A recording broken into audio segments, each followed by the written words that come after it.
Scrapbook time again. Talking about Ron Wolf. Key dates in Wolf's tenure. 1999. January 11th, hires former Philadelphia coach Ray Rhodes as head coach. 2000, January 2nd, fires Ray Rhodes after Packers missed the playoffs for the first time since the 1992 season. January 18th, hires Mike Sherman as coach. January 28th, inducted into Packer Hall of Fame. 2001, January 11th, announces retirement effective June 1st.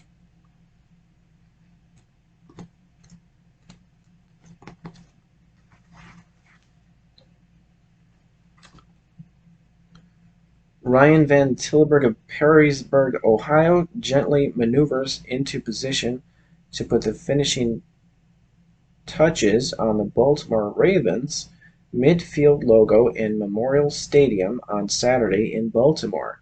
The Ravens meet the Oakland Raiders in a season-opening game today. Here's a photo.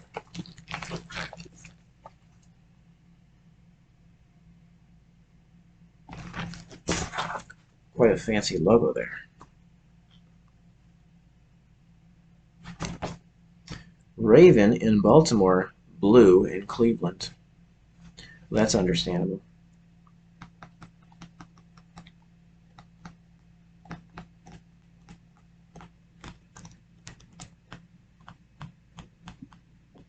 Okay, I think I'll read this one. While pro football fans in Cleveland suffer through their first weekend of brownout, the NFL returns to Baltimore today for the first regular season game in Memorial Stadium since December 18, 1983. Knowing the players they had in the past and knowing you're going to play on the same field is something special, offensive tackle Tony Jones said of the Baltimore Ravens, referring to Baltimore's rich pro football history written by the Colts, now in Indianapolis. It makes you want to go out and play well. They had a rich history here. There's a rich pro football history in Cleveland, too, where the Ravens were known as the Browns. That city currently has the Browns' name and colors, but no team. The Ravens 3-1 in exhibition play under new coach Ted Marchibroda open the season against the Oakland Raiders, who will have Billy Joe Hobert at quarterback in place of Jeff Hostetler, out with a leg injury. Baltimore's quarterback will be veteran Vinny Testaverde. One of his targets will be rookie wide receiver Jermaine Lewis, who led the AFC during the exhibition season with a 27.9 yards per catch average. In other games today, Detroit will be at Minnesota, Green Bay at Tampa Bay, New England at Miami, New Orleans at San Francisco, Philadelphia at Washington, Pittsburgh at Jacksonville, Kansas City at Houston, Arizona at Indianapolis, Seattle at San Diego, Atlanta at Carolina, the New York Jets at Denver, Cincinnati at St. Louis, and Buffalo at the New York Giants. Dallas plays at Chicago on Monday night.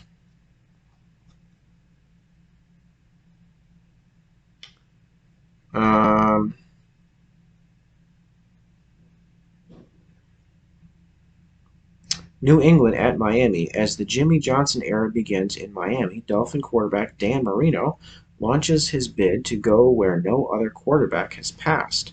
Marino, the NFL's career leader in touchdowns, yards, completions, and attempts, needs 1,159 yards to reach 50,000. More than 28 miles. With Drew Bledsoe at quarterback for the Patriots, the game should be an aerial show.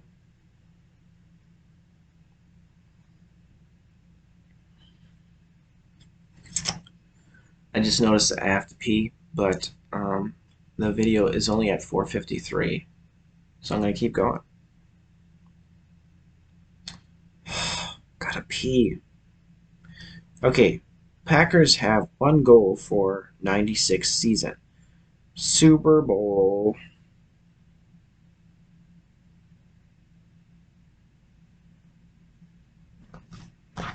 Only a ring will do.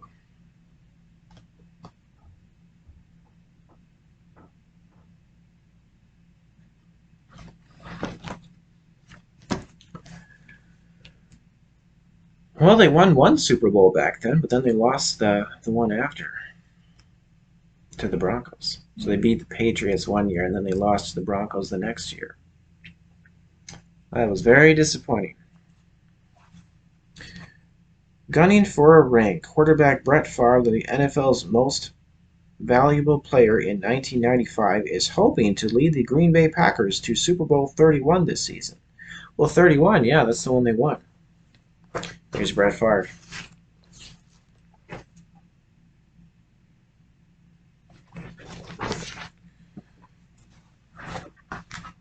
Leader of the pack steps aside. That's Ron Wolf. Here's Ron Wolf.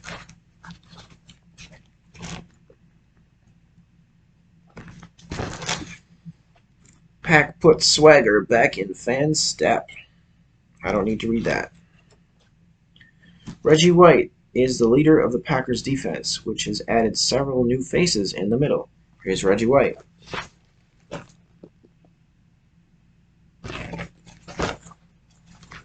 Packers add speed to improve defense. Buccaneers balanced offense first test for Green Bay's change in middle.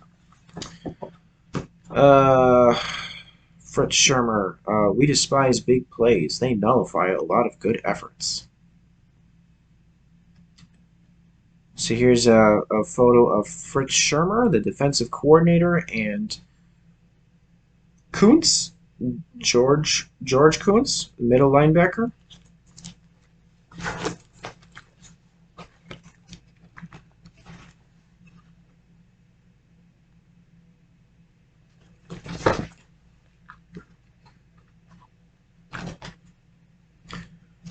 Green Bay coach Mike Holmgren gestures to receiver Charles Jordan during practice Wednesday in Green Bay. The Packers face The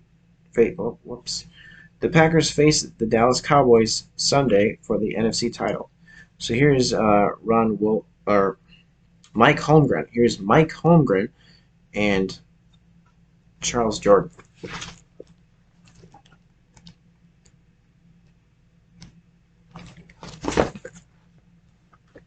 Packers blossom into unselfish team. I don't need to read that.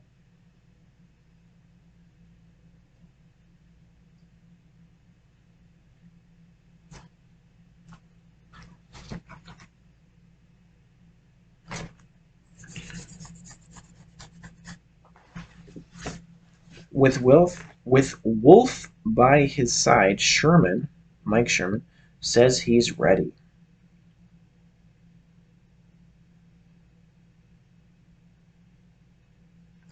So here's Mike Sherman.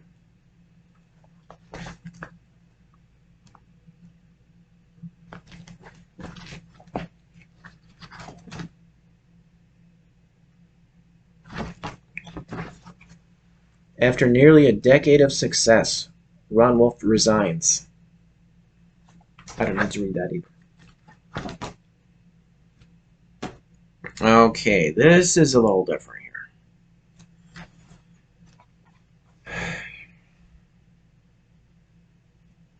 So here's a photo, and below the photo, it reads,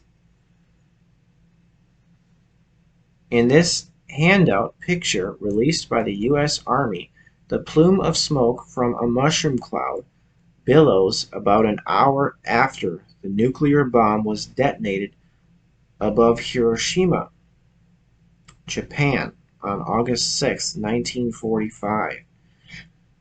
Two planes participated in this mission. The Enola Gay carried and dropped the weapon, and another was an escort.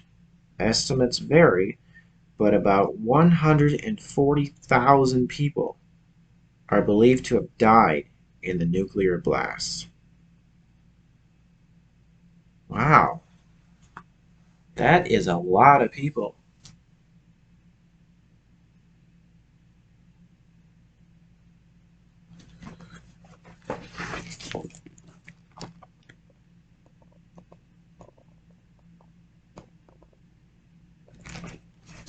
There's something scary.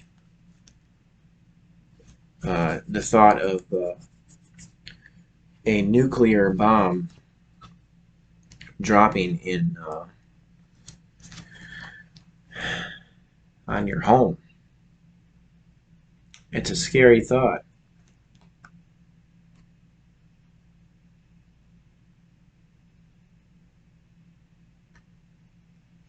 I'm sure it was very shocking at the time when that first happened. Globally shocking. It was very horrible for the people of Japan, but like globally because that was the first time something like that happened. This massive destruction.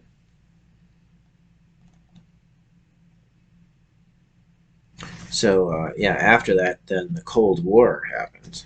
So that's why the Cold War happened because of the scariness of being bombed,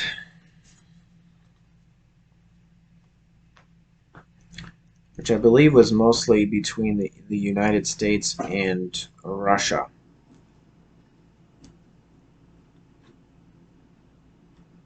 Cuba was involved in that too.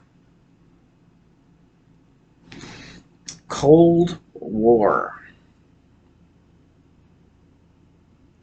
Okay, so here's an article that's called. So it says at the top here, escaping extinction.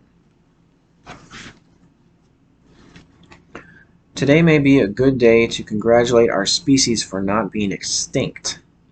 60 years ago Saturday, an atomic bomb. 60 years at the time of this article. This is an old article. 60 years ago Saturday, an atomic bomb exploded over Hiroshima, Japan. 3 days later, another exploded above Nagasaki. It is the ultimate weapon of terror. Do as we wish, or you will be vaporized. For 6 decades, we've lived with that terror, dealt with it as nations and as individuals. From duck and cover, backyard bomb shelters, and earnest discussions of whether or not to shoot the neighbors if, in the wake of a Holocaust, they tried to elbow their way into our private sanctuaries and seize a share of our stockpiled canned spaghetti. That's pretty scary. Just the thought of shooting your neighbor over a can of spaghetti. To the impenetrable language of strategic arms agreements and the Hobbesian logic of mutually assured destruction. We've carried on in the sometimes fading, sometimes darkening, but all times present shadow of the mushroom cloud. Mushroom cloud is a very scary image. For 60 years we've survived to the point that the specter of thermonuclear extinction is just one more reminder of our ultimate mortality, a doomsday only slightly less remote in our minds than a falling asteroid. That's another scary thought. I'm assuming we'd get some kind of warning from scientists, but if there was this huge asteroid coming to hit us on our planet, like, not much we can do about it. I don't know, maybe we could shoot a missile to it, blow it up, but what if it's like really, really big? Do we have a missile or whatever to that would be big enough to blow up something? Like, what if it's like bigger than the planet? So that's a scary thought. Just this big rock in space just coming at us and crashing into the planet. It's a scary thought. We can't exactly evacuate the planet. I'm gonna stop now.